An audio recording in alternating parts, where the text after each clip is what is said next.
ಈ ಸೀನ್ ಇದೆಯಲ್ಲ, ಇದು ಇಲ್ಲಿ ನೋಡ್ತಿದ್ದೀರಲ್ಲ, ನಿಜವಾಗ್ಲೂ ಇದು ನಮ್ಗೆ ಇಲ್ಲಿಂದ ಹೆಂಗೆ ನೋಡಿದಾಗ ನಾವು ಸಮುದ್ರದಲ್ಲಿದ್ದೀವಿ, ಹಡಗು ಮುಳುಗೋಗ್ತಿದೆ, ಬೇಗ ನಾವು ಇಲ್ಲಿಂದ ಎಸ್ಕೇಪ್ ಆಗಬೇಕು ಅಂತ ಅನಿಸುತ್ತೆ. ಇದ್ರೊಳಗೆ ಬರೋಕ್ಕೂ ಭಯ ಆಗುತ್ತೆ, ಅಷ್ಟು ಒಂದು ಭಯಾನಕವಾಗಿ ಕಾಣಿಸ್ತಿದೆ ನನಗೆ ನಿಜವಾಗ್ಲೂ. ಸಮುದ್ರದಲ್ಲಿ ಹಡಗು ನಿಲ್ಲಿಸ್ಬೇಕಂತಂದರೆ ಚೈನ್ ಕೆಳಗಡೆ ಬಿಡ್ತಾರಲ್ಲ, ಬಿಡಬೇಕಾದ್ರೆ ಆ ಚೈನ್ ಕಬ್ಬಣ ಬಂದು ಇದು ಕೆಳಗಡೆ ಹೋಗುತ್ತೆ. ಇದನ್ನು ಮತ್ತೆ ಅದನ್ನು ಮೇಲೆ ಎತ್ತಬೇಕು ಅಂದರೆ ಇದಕ್ಕೆ ಬಳಸುವಂಥ ಮೋಟ್ರ್ ಇದು. ಇಲ್ಲಿಂದ ನಮಗೆ ಪಡುಬಿದ್ರೆ ಬೀಚ್ ಕಾಣುತ್ತೆ. ಚಾನಲ್ಗೆ ಸ್ವಾಗತ. ಸೊ ನಾನಿವತ್ತು ಪಡುಬಿದ್ರೆ ಒಂದು ಬೀಚ್ನಲ್ಲಿದ್ದೀನಿ, ಉಡುಪಿ ಡಿಸ್ಟಿಕ್ಕು. ಸೊ ಇಲ್ಲಿ ಬಂದ ತಕ್ಷಣ ಬೀಚ್ ನೋಡ್ತಾ ಇದ್ದೆ, ನನಗೆ ಏನೋ ಒಂದು ಡಿಫ್ರೆಂಟಾಗಿ ಏನೋ ಒಂದು ಕಾಣಿಸ್ತು. ಅದನ್ನು ಎಕ್ಸ್ಪ್ಲೋರ್ ಮಾಡೋಣ ಅಂತ ಹೇಳ್ಬಿಟ್ಟು ಅದ್ರ ಬಗ್ಗೆ ಹಿಸ್ಟ್ರಿ ತಿಳ್ಕೊಂಡು ವಿಡಿಯೋ ಮಾಡ್ತಿದ್ದೀನಿ. ನೀವೇನಿಲ್ಲಿ ನೋಡ್ತಿದ್ದೀರಾ, ಇದು ಬಂದು ಹಡಗು. ಇದು ಬೋಟ್ ಅಂತಲೂ ಹೇಳ್ಬೋದು ಅಥವಾ ಹಡಗು ಅಂತಲೂ ಹೇಳ್ಬೋದು. ಇದು ಇಲ್ಲಿ ಬಂದು ಸಮುದ್ರದಿಂದ ಹೇಗೆ ಬಂದು ಇಲ್ಲಿ ಬಿದ್ದಿದೆ ಅಂತ ಅಂದರೆ ತುಂಬ ಜನ ಅಂದ್ಕೊಬೋದು ಯಾರೋ ತಂದು ಎಳೆದ ಅಲ್ಲಿ ಬಿಟ್ಟಿದ್ದಾರೆ ಅಂತ. ನಿಜವಾಗ್ಲೂ ಅದು ಎಳೆದು ಬಿಟ್ಟಿರೋದಲ್ಲ, ಅದು ಆಲ್ರೆಡಿ ಒಂದು ಸರಿ ಸಮುದ್ರದಲ್ಲಿ ಮುಳುಗೋಗ್ಬಿಟ್ಟು ಮತ್ತೆ ಅದು ತೇಲ್ಕೊಂಬಂದು ಮತ್ತೆ ಬಂದು ದಡ ಸೇರ್ಕೊಂಡಿದೆ. ಆಶ್ಚರ್ಯ ಆಗ್ತಿದೆ ಅಲ್ಲ, ನಿಜವಾಗ್ಲೂ ನನಗೂ ಆಶ್ಚರ್ಯ ಆಯ್ತು ಇದ್ರ ಬಗ್ಗೆ ಕೇಳಿ. ಸೊ ನೋಡ್ಬೋದು ನೀವು ಇಲ್ಲಿ ಪಡುಬಿದ್ರೆ ಬೀಚ್ನ ದಡದಲ್ಲಿ ನಿಂತಿರೋ ಈ ನಿಗೂಢವಾದ ಹಡಗಿನ ರಹಸ್ಯ ಏನು ಗೊತ್ತಾ? ನೋಡೋಕ್ಕೆ ಯಾವುದೋ ಒಂದು ದೇವದ ಭೂತ್ ಬಂಗ್ಲೆ ಥರ ಕಾಣಿಸುತ್ತೆ. ಸೊ ಬನ್ನಿ ಒಳಗಡೆ ಹೋಗ್ತಾ ಹಾಗೆ ಇದ್ರ ಬಗ್ಗೆ ಮಾತಾಡೋಣ.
ನನಗಿಲ್ಲಿ ಕೂತಿರ್ಬೇಕಾದ್ರೆ ಒಬ್ರು ಹೇಳಿದ್ರು, ಸೊ ಇದು 2021 ಸಮುದ್ರದಲ್ಲಿ ಈಜಾಡಬೇಕಾದ್ರೆ, ಅಂದರೆ ಇದನ್ನು ನೋಡೋಕೆ ನಿಮಗೆ ಹಡಗು ಥರ ಕಾಣಿಸ್ತಿದೆ, ಬಟ್ ಇದು ಹಡಗಲ್ಲ, ಬಟ್ ದೊಡ್ಡ ಬೋಟ್ ಥರ ಇದು. ಇದನ್ನು ಏನಕ್ಕೆ ಯೂಸ್ ಮಾಡ್ತಿದ್ರು ಅಂತ ಅಂದರೆ ಹಡಗನ್ನು ಕಟ್ಟಿ ಎಳಿಯೋಕ್ಕೋಸ್ಕರ ಯೂಸ್ ಮಾಡ್ತಿದ್ರಂತೆ.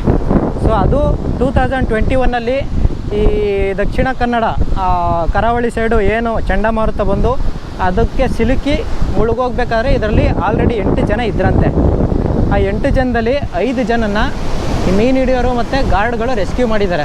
ಅದಾದಮೇಲೆ ಇನ್ನು 3 ಜನ ಬೋಟ್ ಜೊತೆನೇ ಮುಳುಗೋಗ್ಬಿಟ್ಟಿದ್ದಾರೆ. ಅದಾದಮೇಲೆ ತುಂಬ ಜನಕ್ಕೆ ಅನಿಸ್ಬೋದು ಮುಳುಗೋಗಿರೋ ಹಡಗು ಮತ್ತೆ ಹೇಗೆ ಬಂದು ಹಡಗು ಸೇರುತ್ತೆ ಅಂತ. ಸೊ ನನಗೂ ಅದೇ ಆಶ್ಚರ್ಯ ಅಂತಂದರೆ ಇವಾಗ ಕ್ಲಾರಿಟಿ ಇಲ್ಲೇ ಇದೆ. ಮುಳುಗೋಗಿರೋ ಹಡಗು ಬಂದು ಹೇಗೆ ದಡಕ್ಕೆ ಸೇರ್ಕೊಂತು, ಯಾರು ಸಮುದ್ರದಿಂದ ಎತ್ಕೊಂಬಂದು ಮತ್ತೆ ಅದನ್ನು ದಡಕ್ಕೆ ಬಿಡಲ್ಲ, ಸರಿನಾ?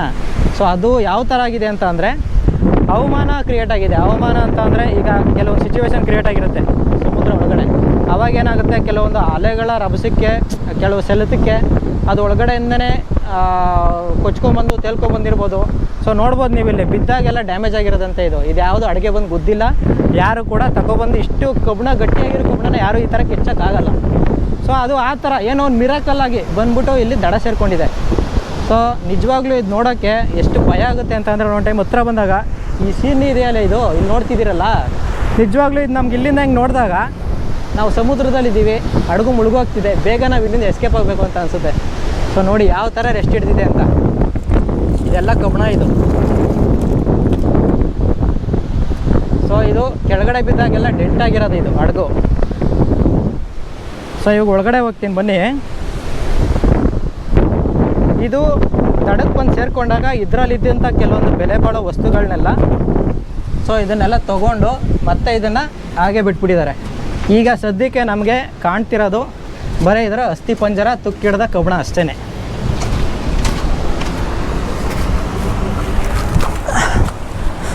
ಸೊ ಇದೆಯಲ್ಲ, ಇದೆಲ್ಲ ಒಂಥರ ಈ ಸಮುದ್ರದಲ್ಲಿ ಹಡಗು ನಿಲ್ಲಿಸ್ಬೇಕಂತಂದರೆ ಚೈನ್ ಕೆಳಗಡೆ ಬಿಡ್ತಾರಲ್ಲ, ಬಿಡಬೇಕಾದ್ರೆ ಆ ಚೈನ್ ಕಬ್ಬಣ ಬಂದು ಇದು ಕೆಳಗಡೆ ಹೋಗುತ್ತೆ.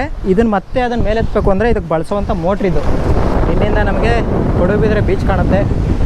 ಇದು ಉಡುಪಿ ತಾಲೂಕು ಹತ್ರ ಇರೋದು ಬೀಚ್. ಇದು ಒಳಗಡೆ ಇಳಿದು ನೋಡೋಣ ಯಾವ ಥರ ಇದೆ ಅಂತ. ಫುಲ್ಲು ರೆಸ್ಟ್ ಹಿಡಿದ್ಬಿಟ್ಟಿದೆ ನೋಡಿ, ಮಳೆ ನೀರೆಲ್ಲ ಬಂದು ಇಲ್ಲೇ ನಿಂತಿದೆ. ಇದ್ರೊಳಗೆ ಬರೋಕ್ಕೂ ಭಯ ಆಗುತ್ತೆ, ಅಷ್ಟು ಒಂದು ಭಯಾನಕವಾಗಿ ಕಾಣಿಸ್ತಿದೆ ನನಗೆ ನಿಜವಾಗ್ಲೂ. ಎಲ್ಲ ರೂಮ್ಗಳಿರುತ್ತೆ ಇದೆಲ್ಲ. ಸೊ ಒಂದು ಟೈಮಲ್ಲಿ ಎಷ್ಟು ಈಜಾಡಿತ್ತು ಈ ಹಡಗು, ಬಟ್ ಆದರೆ ಇವಾಗ ಗುಜ್ರಿ ಸೇರಿದೆ, ದಡದಲ್ಲಿರೋ ಗುಜ್ರಿಗೆ ಸೇರಿದೆ. ಗುಜ್ರಿಗೂ ಹೋಗೋಕ್ಕಾಗಲ್ಲ ಇದು.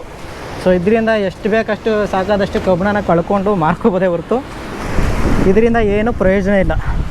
ಸೊ ಈ ಕಬ್ಬಣನೂ ಒಂಥರ ಎಲ್ಲ ಮಳೆಗೆ ತುಕ್ಕಿ ಹಿಡಿದ್ಬಿಟ್ಟು ಎಲ್ಲ ಹಾಳಾಗ್ಬಿಟ್ಟಿದೆ. ಸೊ ಯೂಸ್ಲೆಸ್, ಒಂಥರ ಅಸ್ಥಿ ಪಂಜರ ಥರ ಬಿಟ್ಬಿಟ್ಟಿದ್ದಾರೆ ಇದನ್ನು ಇವಾಗ. ಸೊ ನೀವೇನು ಹೇಳಿ, ಇದರಲ್ಲಿ ತಿಳ್ಕೊಂಡಿದ್ದು ಏನಪ್ಪ ಅಂತ ಅಂದರೆ, ಮನುಷ್ಯ ಆಗಲಿ ವಸ್ತು ಆಗಲಿ ಎಷ್ಟೇ ಹಾರಾಡಿದ್ರು ಎಷ್ಟೇ ಈಜಾಡಿದ್ರು ಒಂದಲ್ಲ ಒಂದಿನ ಕೆಳಗಿಳಿಲೇಬೇಕು, ಒಂದಲ್ಲ ಒಂದಿನ ದಡ ಸೇರಲೇಬೇಕು. ಸೊ ಇಷ್ಟು ಹೇಳ್ತಾ ಈ ವಿಡಿಯೋನ ಇಲ್ಲಿಗೆ ಎಂಡ್ ಮಾಡ್ತೀನಿ. ಮತ್ತೆ ನೆಕ್ಸ್ಟ್ ಇನ್ನೊಂದು ವೀಡಿಯೋದಲ್ಲಿ ಸಿಗೋಣ. ಅಲ್ಲಿವರೆಗೂ ಇಷ್ಟು ಹೇಳೋಕ್ಕೆ ಇಷ್ಟಪಡ್ತೀನಿ. ಓಕೆ ಫ್ರೆಂಡ್, ಬಾಯ್.